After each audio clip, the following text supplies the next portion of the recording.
Nós somos missionários e o nosso campo é a cidade de Bauru, amém? Vamos dizer isso? Eu sou um missionário e o meu campo é a cidade de Bauru. Eu vou pregar nessa noite um único versículo, Mateus, o capítulo 1 e o verso 1, mas nós vamos dar um passeio aqui pela Bíblia, tomando por base esse versículo, tá bom? O primeiro evangelho lá, Mateus, capítulo 1, verso 1. Nossa leitura é bem sucinta, mas eu creio que Deus traz uma profundidade especial nessa noite, amém? Diz assim, olha, nossas Bíblias trazem até um tema, né? Então ele diz assim, genealogia de Jesus Cristo. E aí vou ler para você como está na Bíblia Peshitta, tá? Está mais próximo do original. Vai dizer, livro da geração de Yeshua HaMashiach, filho de Davi, filho de Abraão. Leia comigo, diga assim, livro da geração de Yeshua HaMashiach, filho de Davi, filho de Abraão, nosso Deus, nosso Pai.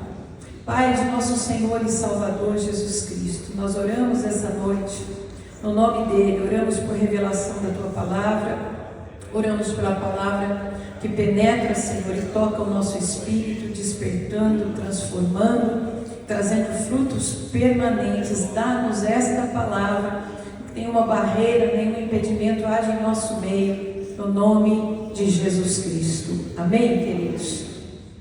Olha só que interessante, eu quero falar com vocês sobre esse tema, entendendo o chamado de Abraão, Jesus e as nações. Hoje a gente vai sair lá de Abraão para chegar aqui, nos dias de hoje, e fechar com a nossa missão.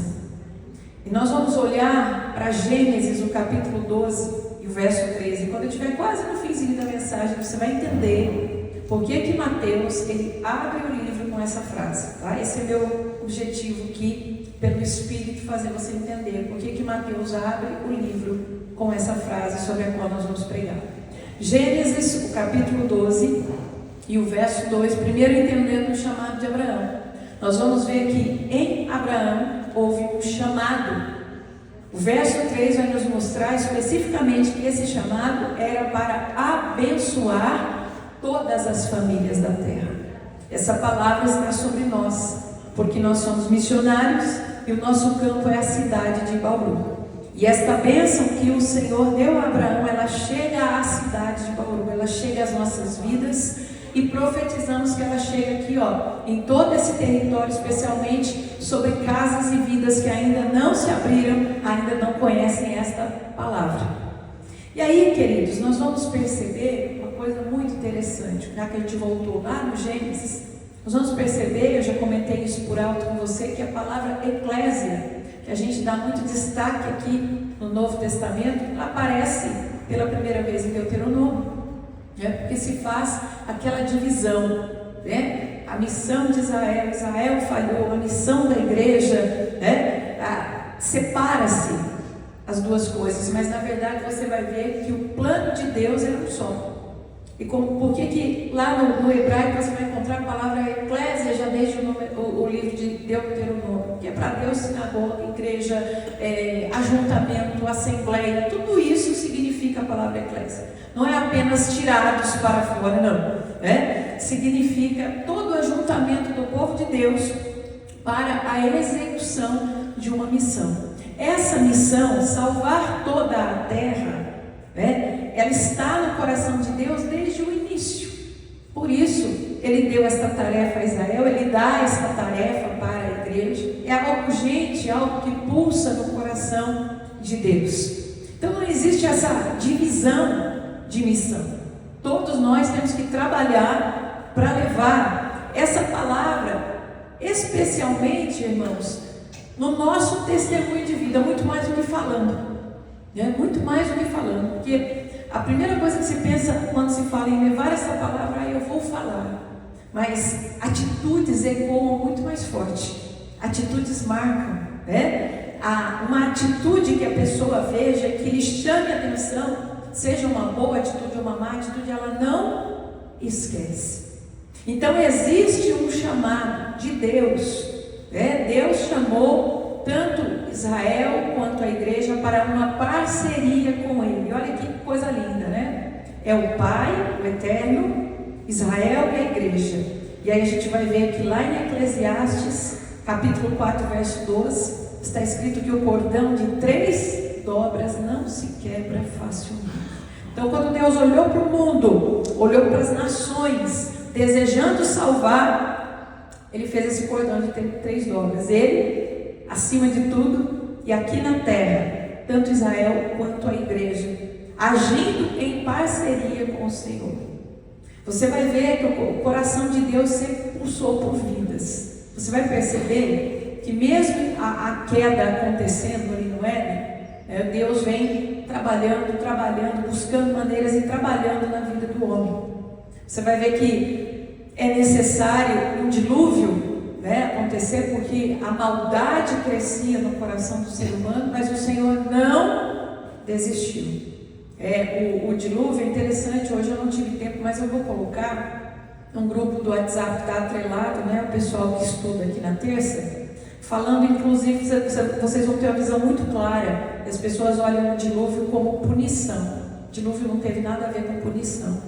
O dilúvio, embora ele seja chamado juízo de Deus, o que você vai ver num pano de fundo é o amor de Deus agindo na vida do ser humano. Mas como pode ser, pastor? Isso é profundo. Isso é profundo. Quando a gente fica só na superfície da Bíblia, a gente não entende.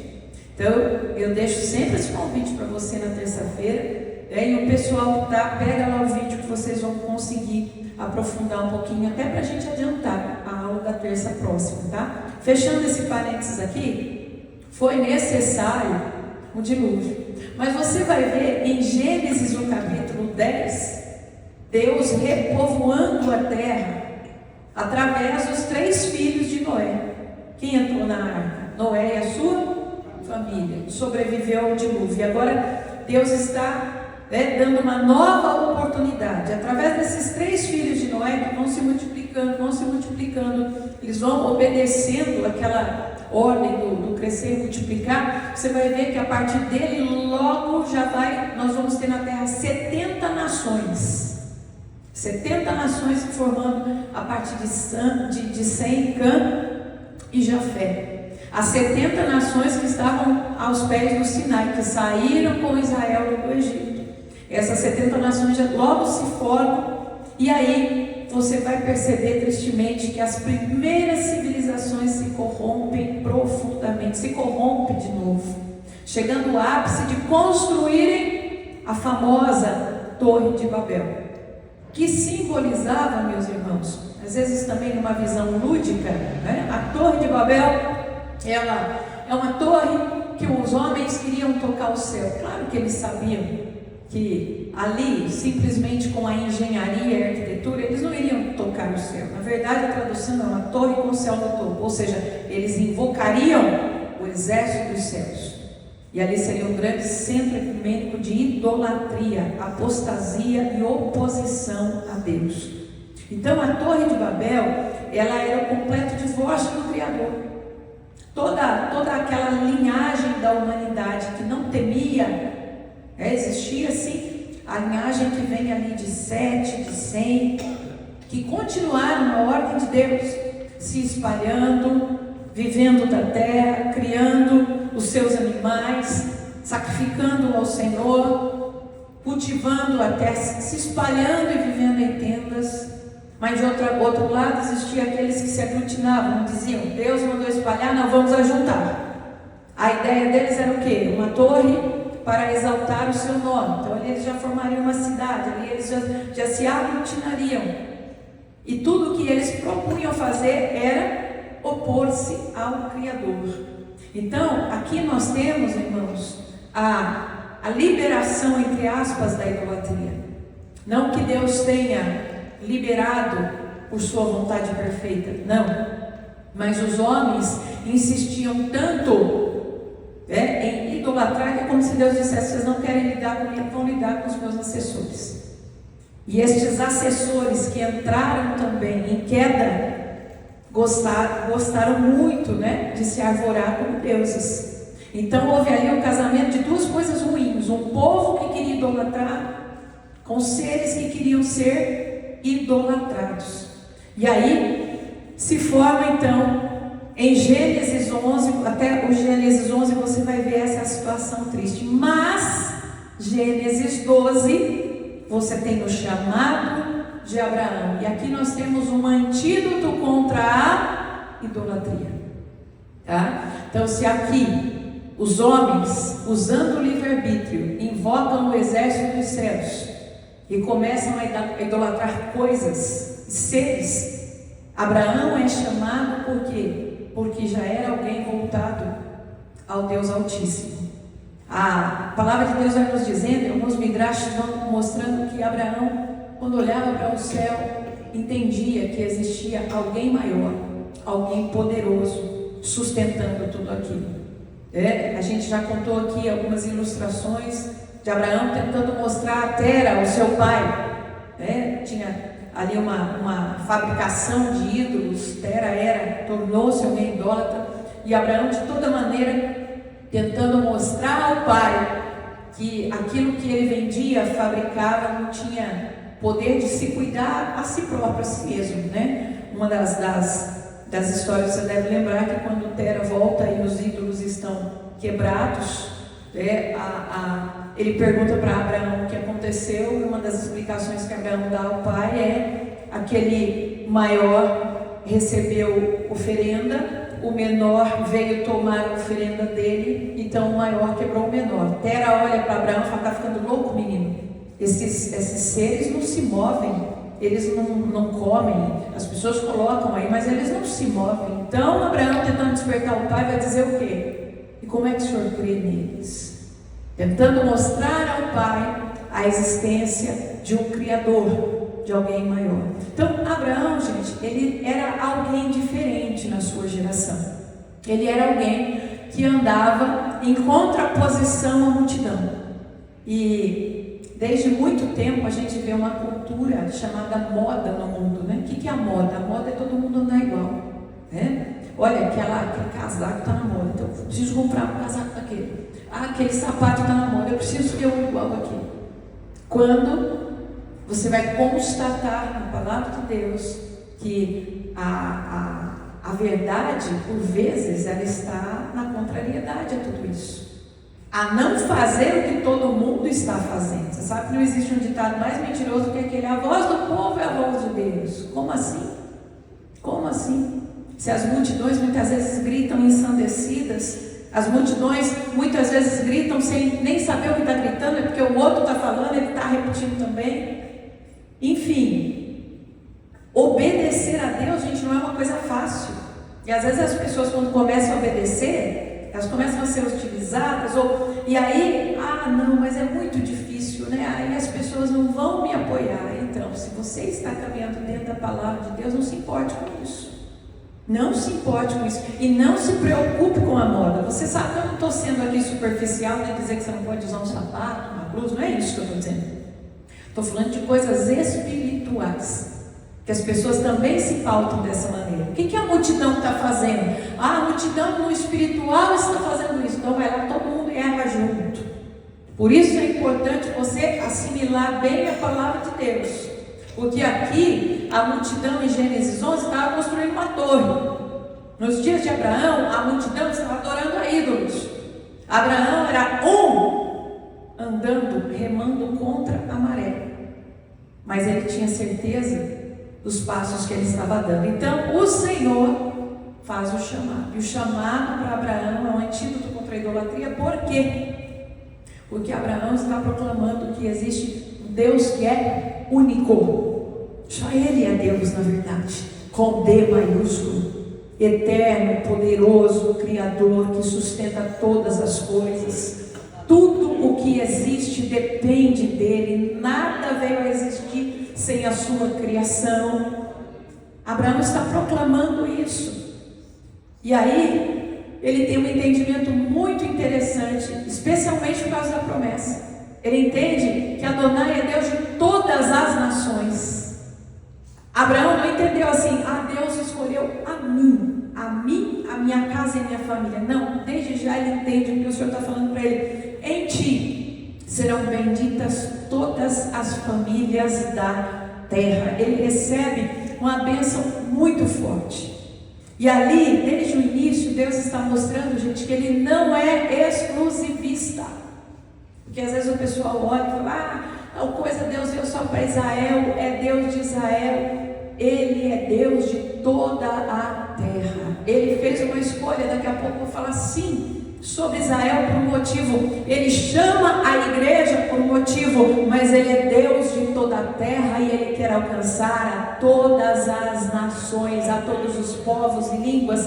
Lá no Apocalipse está dizendo, o sangue de Jesus veio para nos comprar, não é? Povos de todas as nações, raças de todas as línguas, porque Ele é Deus de toda a terra. Por que nós somos missionários da cidade de Bauru e vamos buscar a quem Ele colocar diante de nós, e vamos receber a todos quantos Ele quiser acrescentar aqui, porque Ele é Deus de toda a terra.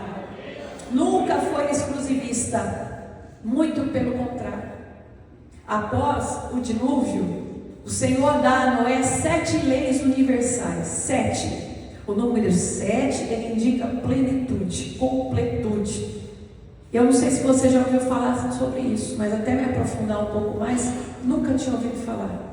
Fiz muitos cursos de teologia padrão aí que nós temos, nunca tinha ouvido falar.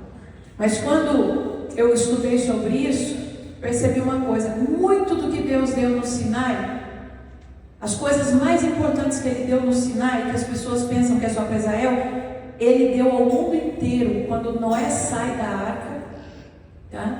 O Senhor dá a ele as 7 leis universais, as leis noéticas. Alguém já ouviu falar sobre isso? As leis noéticas? Não? Então, olha que interessante. Eu vou só resumir aqui para vocês. Vocês que quiserem mergulhar, a gente chegando nesse Gênesis após o dilúvio, a gente vai falar, e cada uma dessas coisas eu vou dizer para vocês, é fantástico. Quando a gente abre, esmiuça, é fantástico, tá? Mas aqui eu só vou falar a cabeça de cada artigo que Deus deu para Noé. Isso muito antes do Sinai, para Noé. Não profanar a unicidade de Deus. Número 1, não profanar a unicidade de Deus. Nunca dividi-lo. Ele é um. Aqui ele deu para Noé o Shema, que depois ele dá para Israel e para todo o mundo. Aqui ele está dando para todo mundo primeiro. O que está lá? Deuteronômio 6, o capítulo 4. Shema, Israel, Adonai é o nosso Deus. Adonai é um. Novidade? Não, ele deu como lei universal.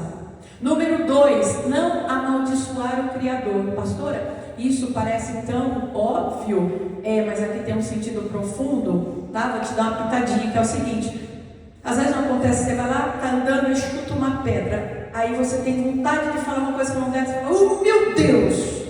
Então, isso é uma coisa que a gente não deve fazer. Você não deve falar o que não deve, mas também não deve falar irado. O nome de Deus é para ser exaltado e glorificado. O que você pode fazer? Chutei uma pedra, saiu aí, Senhor, louvado seja o teu nome, o Senhor é bom, não me feriu, não me lesionou em nada. Nunca, por causa de um motivo que te deixe zangado. Era isso que queria dizer. Tópico 2, o 3, não mate.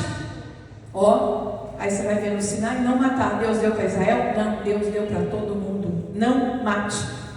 4, nunca coma o membro de um animal ainda vivo. Parece óbvio, pastora, é mais profundo. Deus está falando do sangue. O sangue é vida. Então, nunca coma sangue. Não roube. Olha, eu pensei que eu tinha dado lá na frente. Não, aqui. Número 6, controle e canalize a libido humana. O que é isso? Ele está falando de todas as formas de deturpação de sexo, de todas as formas, né, que o homem criou e que depois, infelizmente, continuou. Número 7, estabelecer tribunais e garantir a justiça em nosso mundo. Vocês vão entender por que Deus mandou isso. Veja o vídeo que eu vou colocar lá. Veja como funcionava antes. Por que depois até Israel, Deus vai mandar ter juízes, tribunais que possam julgar e garantir a justiça em nosso mundo. Porque muita coisa aconteceu, gente, que ninguém sabe. o nível de violência. Antes do dilúvio, só para você entender, a Bíblia diz assim: e a terra se encheu, na nossa tradução, violência, mas quando você lê lá no hebraico, e a terra se encheu de Hamas. O que é Hamas? Não é só o nome de um grupo, é violência, é sangue, é derramamento de sangue inocente, é prazer na crueldade. A terra estava cheia dessas coisas, e o Senhor, olhando, Deus de todas as nações, que ama a todos os povos, Ele traz essas regras, todas que são dadas depois no Sinai, mas aqui Ele está dando desde Noé. Ele está dando para quem? Para todas as nações da terra, para preservar e proteger. Você quer ver alguns exemplos do amor de Deus por todas as nações?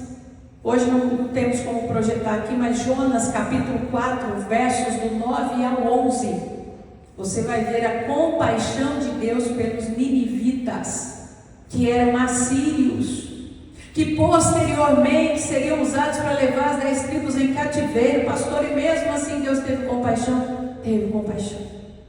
Mesmo assim, Deus deu oportunidade de arrependimento? Deu oportunidade de arrependimento. E aqui com Jonas, eles se arrependeram? Quem se lembra? Se arrependeram ou não? Sim, se arrependeram.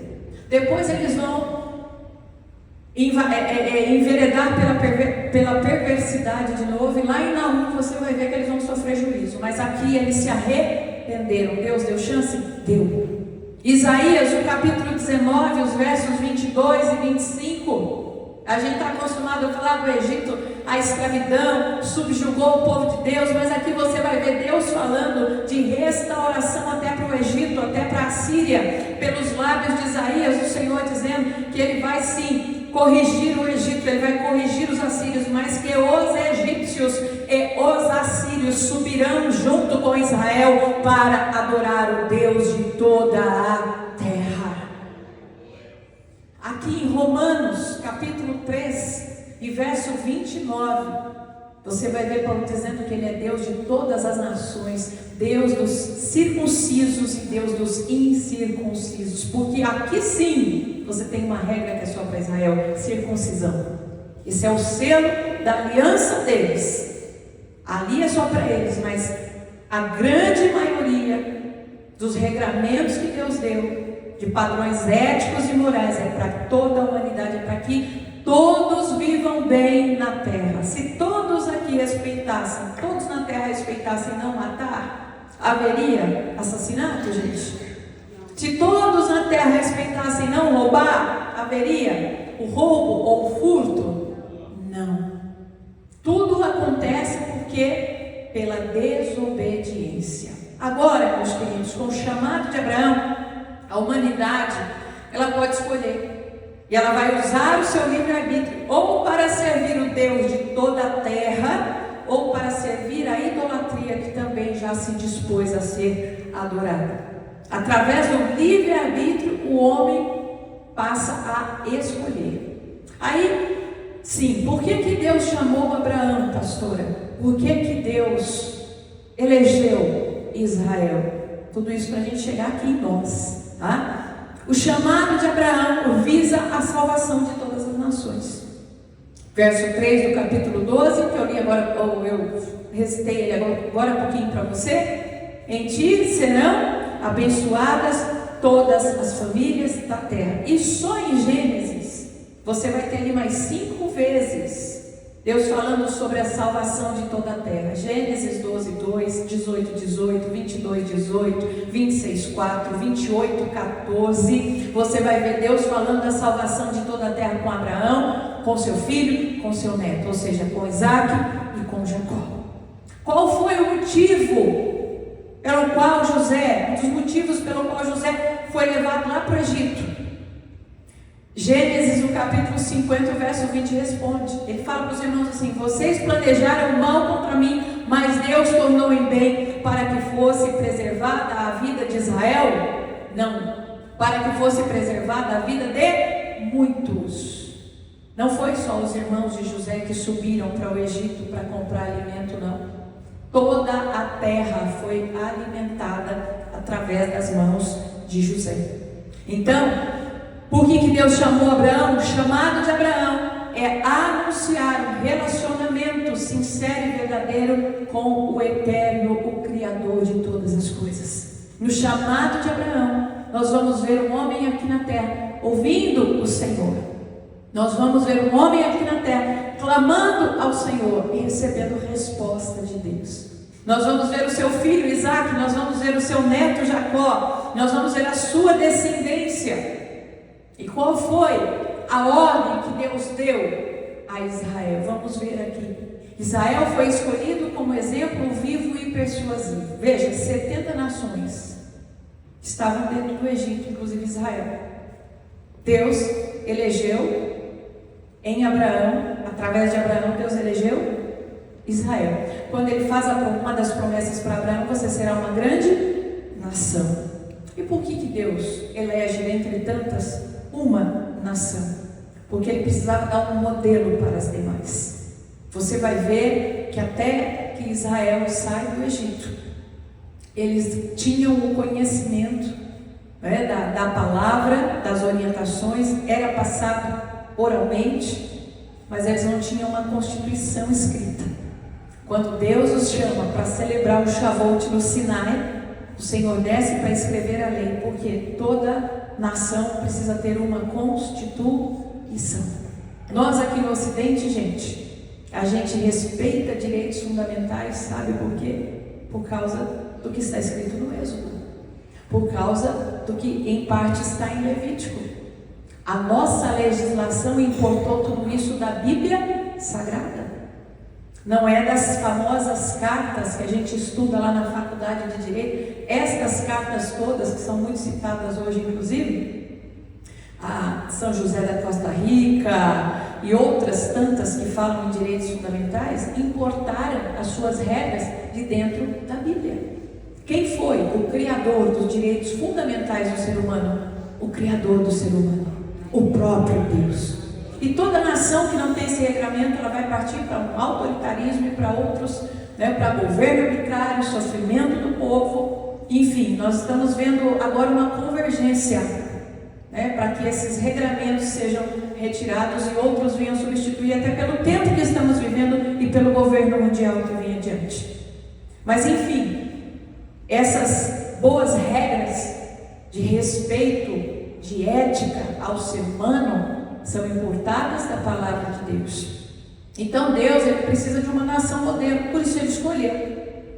A linhagem que vem de Abraão, ele já havia feito o chamado, agora ele faz a escolha. Agora, entenda uma coisa: Israel foi escolhido como exemplo vivo e persuasivo.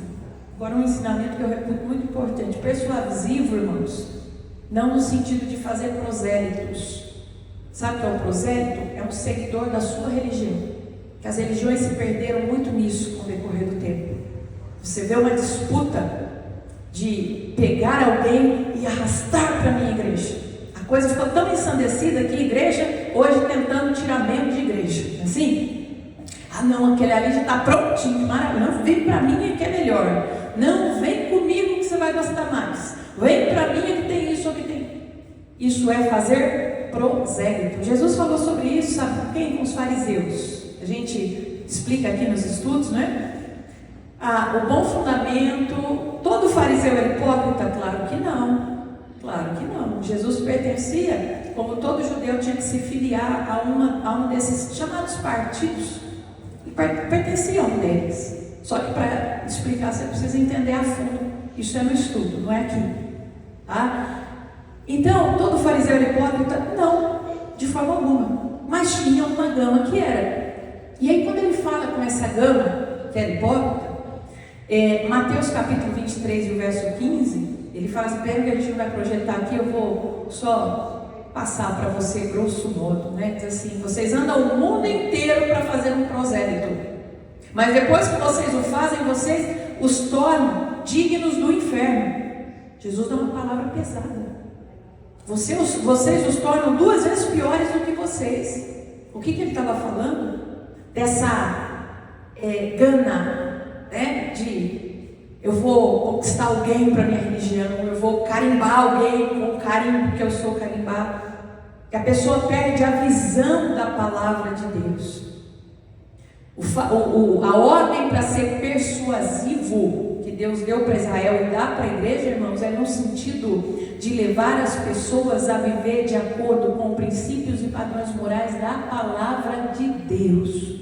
A nossa fundadora, a M.S. Temple McPherson, ela tinha isso. Eu não sei se ela conhecia esse livro, mas ela tinha isso. Porque ela ia para um lugar, quem já leu a biografia de M.S., ela ia para um lugar, montava uma tenda, pregava o evangelho, Deus usava a vida dela, curava pessoas, libertava pessoas, ela desmontava a tenda, aí ela ia para outro lugar, o povo daquele lugar falava, para onde a gente vai? Ela falava, procura uma igreja.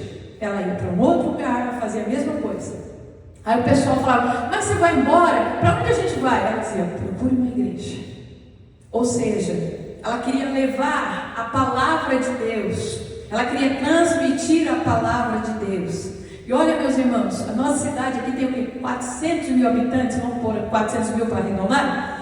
Se todos tivessem essa visão, faltaria a igreja para todo mundo, concorda comigo? Se não tivesse a visão proselitista de que eu preciso pegar alguém pronto, eu preciso buscar alguém, assim, uma gama de pessoas, como a gente ensina vocês aqui, quem que nós precisamos buscar? O perdido a qualquer custo, aquele que está sem o caminho, ou aquele que desviou-se do caminho, está hoje perdido, sem uma cobertura. Vamos buscar essas pessoas.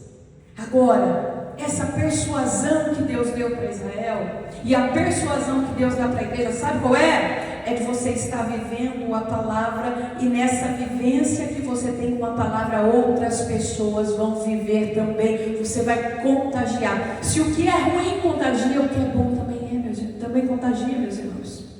Veja, quando a gente fala em persuasão, a fazer as pessoas viverem de acordo com princípios e padrões morais do Senhor, que princípios e padrões são esses? Acabamos de falar. Basicamente, as leis noéticas.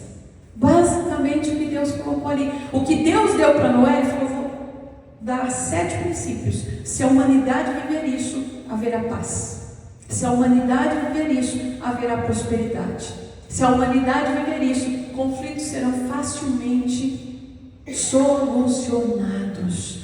Então é essa persuasão que Deus deu para Israel que a igreja precisa ter. Eu vou fazer a minha parte.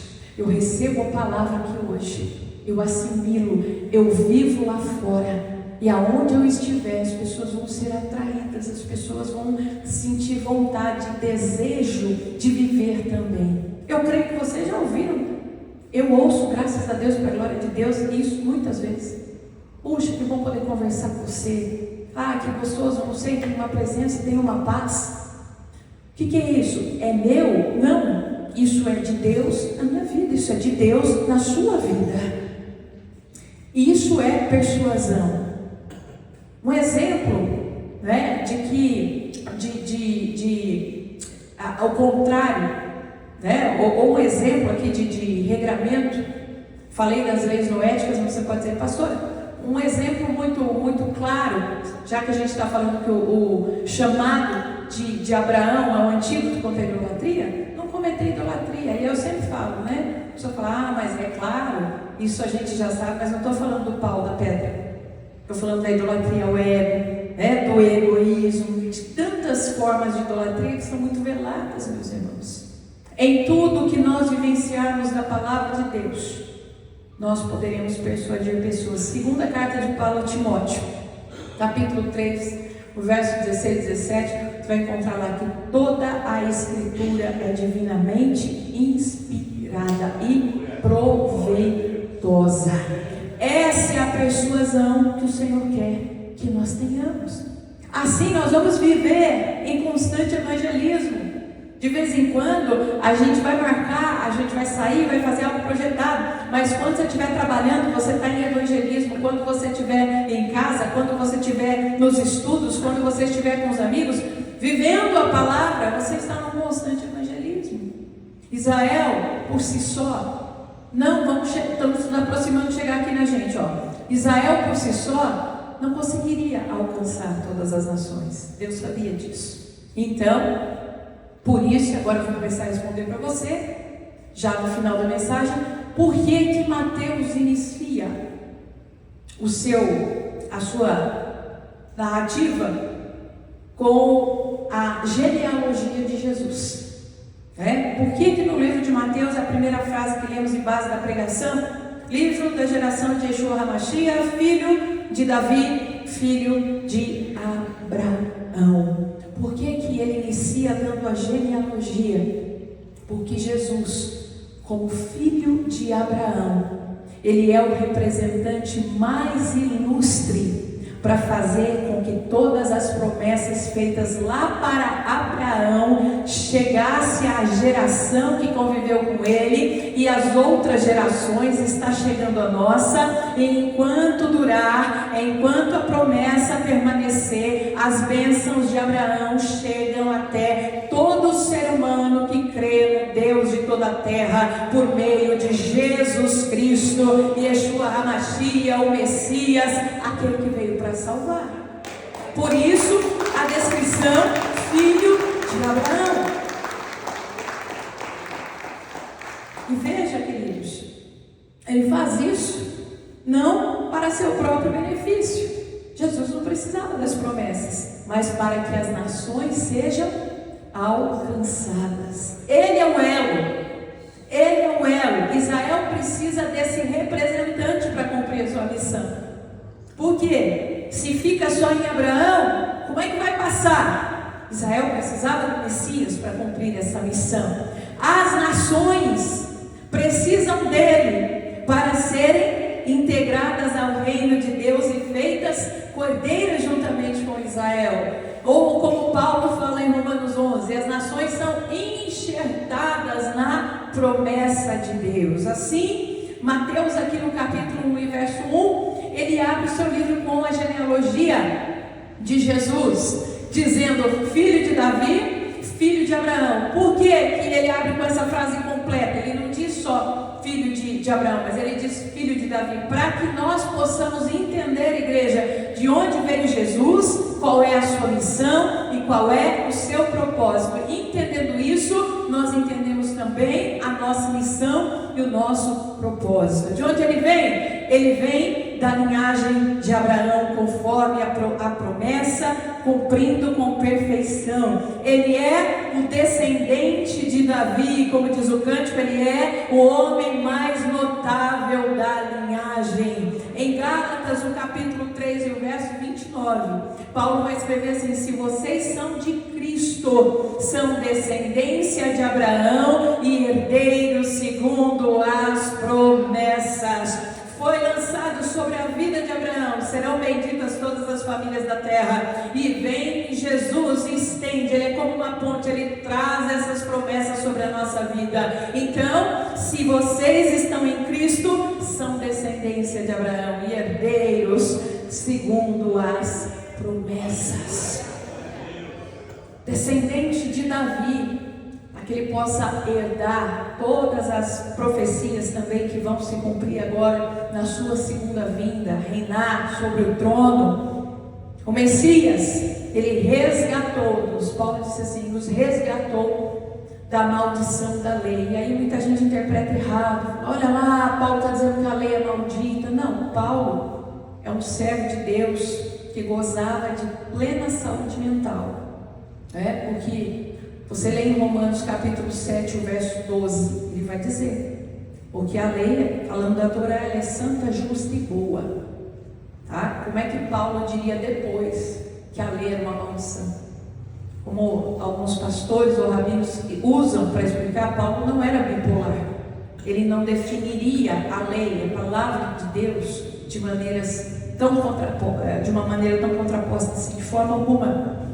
Paulo está exaltando tudo que Deus deu para o perfeito funcionamento da terra e do homem na terra. O que ele está falando aqui, irmãos?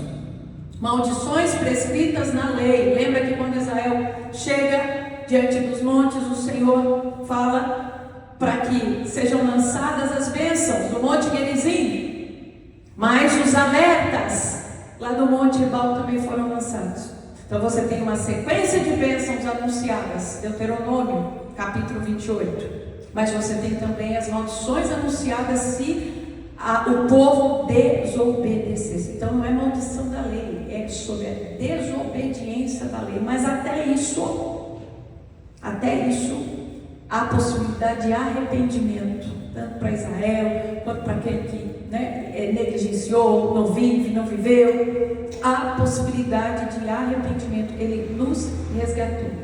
E lá para Israel existe uma promessa: resgatados da desobediência da lei, para que eles possam receber o Espírito quando as nações forem alcançadas. Essa é uma das promessas específicas para eles, quando as nações foram alcançadas. Jesus, ele que traz a bênção de Abraão a todas as nações. Assim, nossa missão, irmãos, não é fazer prosélito, não é se preocupar em eu preciso arrastar alguém para dentro da igreja. Não, amados, eu gosto muito e sempre repito, porque para mim é uma lição de vida, Atos, capítulo 2, e verso 47. A Bíblia diz que o povo, na vivência da palavra de Deus, eles caíam na graça de todo o povo. Eles caíam na graça. Eles eram persuasivos, como eu disse para vocês, vivendo a palavra de Deus. Eles não faziam nenhuma força. Eles simplesmente tinham vida de oração, eram fiéis a Deus, e todas as pessoas ficavam impressionadas. Então diz Atos 2,47, que caindo eles na graça de todo o povo, Deus ia acrescentando à igreja aqueles que haviam de se salvar. É um fluir do céu. Deus derramava sobre eles, eles vivenciavam e Deus acrescentava mais. Deus derramava sobre eles e eles vivenciavam, Deus acrescentava mais.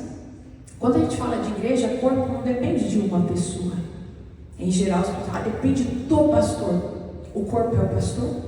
Existe igreja composta de um pastor? Existe? Não, irmãos, nem de um pastor, nem de uma pessoa. A igreja é um corpo. Não funciona por um, por dois, por meia dúzia. O corpo precisa funcionar junto. É como na questão da guerra. Nós temos um exemplo clássico no livro de Josué. Quando eles vencem a batalha em Jericó, quando eles vão para uma cidadezinha pequena chamada Ai, eles não vencem por Acã e sua família. Então, quando falamos em igreja, corpo, nós estamos falando de um fluir, de um derramar de Deus, de uma receptividade de pelo menos 95%. Aí você vai ter esse quadro, esse cenário lindo que você tem em Atos dos Apóstolos. E você vê que essa persuasão que Deus quer. Você veja quantas pessoas, eu falei aqui da nossa fundadora, quantas pessoas foram acrescentadas a quantas igrejas nesse tempo que ela fazia isso. Até que chegou um momento que Deus falou, não, agora você vai estabelecer aqui. E aí então, quando ela se estabelece, começa a igreja a fluir também. Então, perceba, o nosso chamado não é para fazer prosélitos, mas sim para transformar o mundo, sendo um modelo de como viver inabalavelmente na presença de Deus. Isso não é só palavra bonita, isso é para ser vivido. Modelo de como viver inabalavelmente na presença de Deus. Sabe aquela pessoa que está firmada na palavra? Bate o vento, ela está firmada na palavra. Vem tempestade, ela está firmada na palavra. Ela não cai, ela não reclama, ela não murmura. Alguém está perto e fala, como é que você suporta tanta coisa? Viver inabalavelmente na presença de Deus. Naquele momento mais difícil, você chega na igreja e a pessoa fala, eu achei que você não vinha.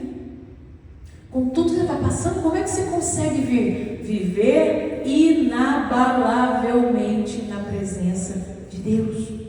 Como seus servos, suas testemunhas, como seus embaixadores. Não para nós mesmos. Como fez Jesus, não foi para benefício próprio. Não para nós mesmos, tá? Eu vou viver assim, então eu vou viver melhor. Com certeza, você vai viver melhor. Mas o pensamento primeiro é esse, não para nós mesmos, mas sim para sermos expressão do amor de Deus para toda a humanidade. Por isso, queridos, nós precisamos entender esse chamado de Abraão. Nós precisamos entender a participação indispensável de Jesus, que cria o elo, que cria a ponte. Nós precisamos entender a nossa missão. Estamos comendo da palavra. Ao viver a palavra, nós já vamos atrair pessoas para a presença de Deus. Em muitos e variados lugares, e também aqui onde nós congregamos juntos, que essa palavra esteja sobre a sua vida. A gente vai fechar aqui com o Salmo capítulo 2, verso 8, que o Senhor diz assim, pede-me e dar-te-ei as nações por herança. Missão de Israel, missão da igreja, alcançar todas as famílias da terra. Mas de uma maneira muito forçada, muito difícil, muito exaustiva, pastora? Não, da maneira como a Bíblia nos mostra, sendo persuasivos na vivência da palavra de Deus. Amém, queridos? Eu quero convidar o louvor. Nós estamos encerrando aqui a mensagem. Deus abençoe quem nos acompanha no canal. E nós vamos aqui louvar a Deus e